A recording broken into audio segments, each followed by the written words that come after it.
आप देख रहे हैं हॉरर कंटेंट। दोस्तों, अगर आपने हमारा चैनल सब्सक्राइब नहीं किया है तो कर लें और बेल आइकन भी दबा लें। तो चलिए बढ़ते हैं आज की कहानी की ओर। दोस्तों, मेरा नाम टीना है। उस दिन मैं और मेरी एक फ्रेंड जिसका नाम प्रिया है, हम दोनों अपने घर पर यह कहकर गए थे कि हम जंगल में कैंपिंग के लिए जा रहे हैं। तो मेरी माँ ने मुझसे कहा, बेटा जंगल में ज़्यादा अंदर तक मत जाना। अपनी माँ से ठीक है बोलकर मैं घर से निकल गई और अपनी फ्रेंड को कॉल किया। जब प्रिया आई तो हम दोनों अपनी गाड़ी लेकर जंगल की ओर बढ़ने लगे। जब जंगल में हम थोड़ा अंदर तक गए तो हमें वहाँ पर दो लड़के दिखाई दिए। उन्होंने हमसे कहा, क्या आप दोनों भी यहाँ कैंपिंग करने के लिए आए हो? तभी मैंने उससे कहा, हाँ, हम भी यहाँ पर कैंपिंग के लिए आए हैं। तभी उनमें से एक लड़का बोला, जिसका नाम वरुण था। उसने हमसे कहा, ये जगह कैंपिंग के लिए सही नहीं है। मुझे एक जगह पता है, वहाँ पर चलना चाहिए। हम वहाँ पर कैंपिंग करें तो हमें बहुत मज़ा आएगा।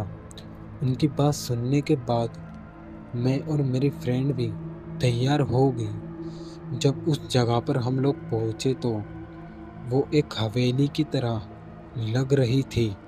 तभी मेरी फ्रेंड प्रिया ने उससे बोला, ये जगह मुझे थोड़ी अजीब सी लग रही है। तभी वरुण बोला, अरे अंदर तो चलो, यहाँ पर हमें बहुत मजा आएगा। जब हम लोग अंदर गए तो हमने देखा ऊपर की ओर एक बड़ी सी सीढ़ी जा रही थी। जब हम अपनी बातों में लगे हुए थे तभी मेरी फ्रेंड प्रिया की चीख निकल गई। जब हमने उससे कहा, क्या हुआ, तुम क्यों चीख रही हो? उसने हमें बताया कि अभी अभी मैंने ऊपर की तरफ एक औरत को देखा और वो हमें यहाँ से जाने का इशारा कर रही थी और उसका चेहरा बड़ा भयानक था। अभी वरुण बोला, अरे शायद ये तुम्हारा वहम होगा, यहाँ पर तो हमारे अलावा कोई है ही नहीं। तभी प्रिया को भी लगा शायद वरुण ठीक ही कह रहा है, वो शायद उसका वहम होगा। फिर उसके बाद हम लोग अपनी पार्टी करने लगे। तभी उनमें से दूसरा लड़का उठा जिसका नाम विवेक था।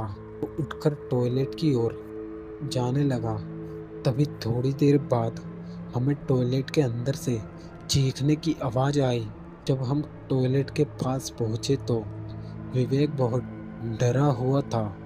उसने हमें बताया, जब मैं टॉयलेट करके अपने हाथ धो रहा था तभी मुझे शीशे में एक औरत खड़ी दिखाई दी और उसका चेहरा बड़ा खौफनाक था। उसकी बात सुनने के बाद तभी प्रिया बोली, मैंने तुमसे कहा था, मुझे भी वही औरत दिखाई दी थी। उसकी बात सुनने के बाद वरुण बोला, अरे क्या तुम भी दोनों अपनी बातों में पड़ रहे हो?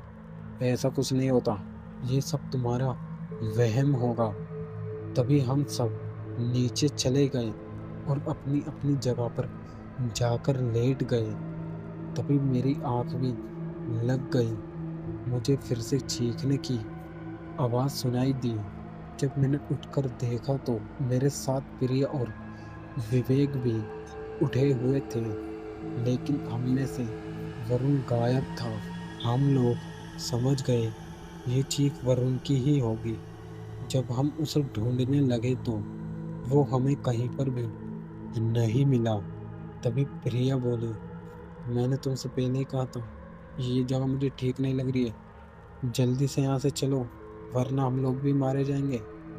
प्रिया की बात सुनने के बाद हम लोग वहाँ से निकल गए। हमने सोचा हम वरुण को अगले दिन आकर ढूंढ लेंगे। जब अगले दिन हम उस जगह पर पहुँचे तो हमें वहाँ पर कोई भी हवेली नहीं दिखी। ये सब देखने के बाद हम लोग बहुत हैरान हो गए। उस दिन के बाद से वरुण कहाँ गायब हो गया और वो बूढ़ी औरत कौन थी, इस बात का पता मैं आज तक नहीं चल पाया।